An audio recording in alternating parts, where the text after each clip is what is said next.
হঠাৎ হাজির হয়। পৃথিবীর সবথেকে ফেমাস ডিজিটাল আর্টিস্ট অ্যানড নামের এই ব্যক্তি একটা মাস্ক পরে এই অকেশনে অংশ নিয়েছিল। এই দুনিয়ার কেউই তার আসল পরিচয় জানে না, কারণ সে একজন অ্যানোনিমাস আর্টিস্ট। তাই এখানে সে মাস্ক পরেই হাজির হয়। অ্যানড আসার পরপরই সবার সামনে হাজির হয় তার তৈরি একটা এনএফটি মাস্ক। এই এনএফটি মাস্ক মূলত অসংখ্য ক্যামেরাতে তৈরি করা। এর মধ্যে থাকা এআই ক্যামেরাগুলো সহজে নিখুঁত ছবি তৈরি করতে পারে।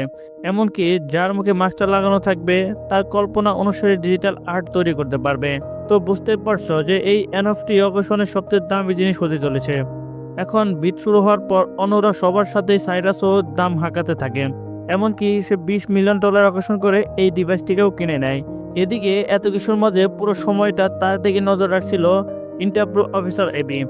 এবি বেশ কয়েকবার সাইরাসকে ধরতে গিয়ে ব্যর্থ হয়েছিল। সে জানতো যে সাইরাস এই অকেশন কোনোভাবে মিস করবে না। তাই আগে থেকেই সে পুরো জায়গাটা অনেক